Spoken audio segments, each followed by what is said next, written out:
messieurs, bonsoir. Ravi de vous retrouver pour votre journal en français. Voici les titres.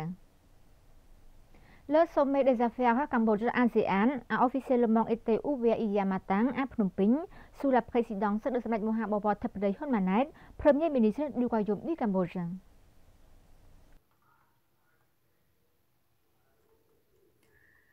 L'événement de 2 jours organisé par la Chambre de commerce du Cambodge et le Conseil consultatif des affaires de l'ASEAN du Cambodge, avec le soutien du gouvernement royal du Cambodge, en particulier du ministère du Commerce, en partenariat avec les chambres internationales et associations professionnelles du Royaume, a attiré des délégations des pays membres de l'ASEAN. La plupart sont des chefs d'entreprise, des décideurs politiques et des leaders d'opinion. S'adressant au sommet, Samdech Thepday Premier ministre a appelé tous les participants à prêter attention à la connectivité et aux innovations technologiques de l'ASEAN pour une croissance inclusive dans la région.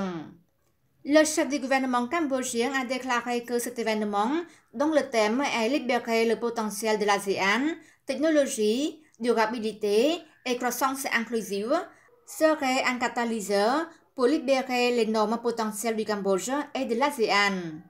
Neong Nha Ket Maeng, président de la Chambre de commerce cambodgienne, a dit qu'il était important pour le secteur privé de poursuivre la collaboration avec les gouvernements respectifs de la région afin de stimuler davantage le développement du bloc. S'il vous plaît, unissez-vous pour investir davantage dans la numérisation et d'autres catalyseurs importants afin de permettre le développement du bloc de la bonne manière, a-t-il souligné. Neong Nha Ket Maeng a ajouté que la transformation de la technologie numérique était essentielle pour le bloquer, pour débloquer l'économie, Neong Nha Ket Maeng a ajouté que la transformation de la technologie numérique était essentielle pour débloquer l'économie grâce à l'efficacité, à la productivité et à de nouvelles idées. Il a poursuivi, la poursuite de la numérisation devrait stimuler l'économie de l'ASEAN de 1000 milliards de dollars américains d'ici la fin de la décennie. Le Cambodge est au centre de l'ASEAN et est prêt à devenir le lien stratégique pour le commerce et la collaboration au sein du bloc, a-t-il précisé.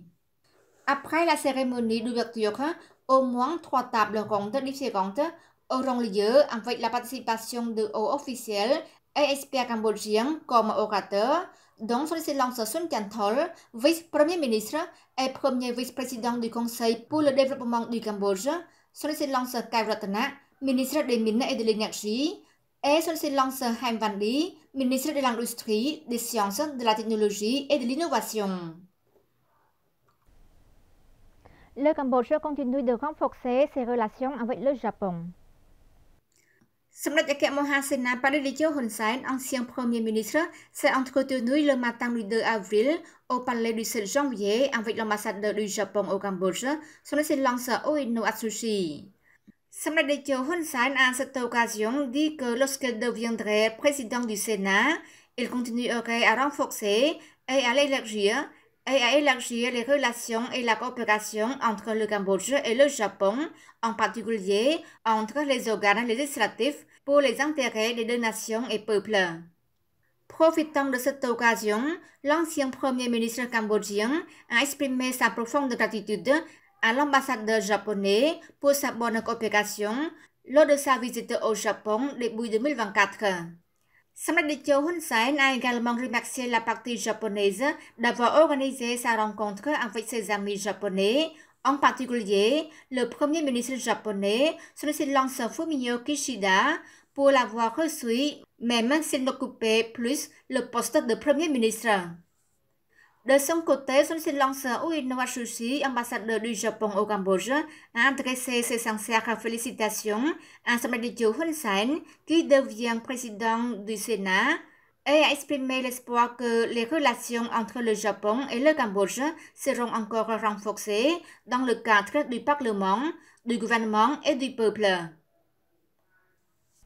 Le ministère de l'Information a organisé le 1er avril un séminaire d'orientation sur la gestion d'informations et d'opinion publique pour l'administration de la capitale et de la province. Organisé par le ministère de l'Information, un séminaire d'orientation sur la gestion d'information et d'opinion publique pour l'administration de la capitale et de la province s'est déroulé sous la présidence de son Excellence Swaisitha, ministre d'État chargé des missions spéciales et président du Comité national de coordination d'information et d'opinion publique, de son Excellence Ned Petra, ministre de l'Information, et de son Excellence Painbona, ministre délégué auprès du Premier ministre et chef d'unité du porte-parole du gouvernement, avec la participation du chef des départements provinciaux et les responsables chargés d'information et d'opinion publique venus de 25 provinces et capitales. Lors de séminaire, son Excellence le ministre d'État Swaisitha a relevé l'importance de la relation entre l'opinion publique et le suivi des informations générales, ce qui nécessitait de mettre en œuvre, comme la pluie légère, adhérant à des approches plus que des réactions. Il a souligné le rôle et la tâche d'un responsable d'information et d'opinion publique et pour servir l'intérêt public et maintenir la confiance de la population.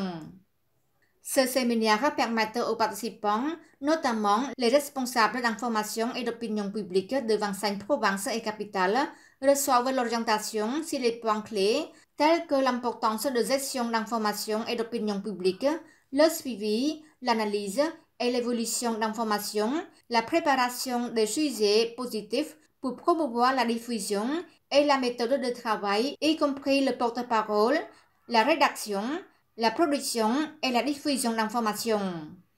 À cette occasion, 50 ordinateurs et 25 machines imprimantes, dont le secrétaire Premier ministre et de son Excellence Chi Van Det, ministre des Postes et Télécommunications, ont été délivrés au groupe du travail d'information et d'opinion publique de 25 provinces capitales. Son Excellence Tina, ministre de l'Agriculture, des Forêts et de la Pêche, a présidé la cérémonie d'ouverture de l'année scolaire 2023-2024 à l'Institut national de l'agriculture de Kampong Cham.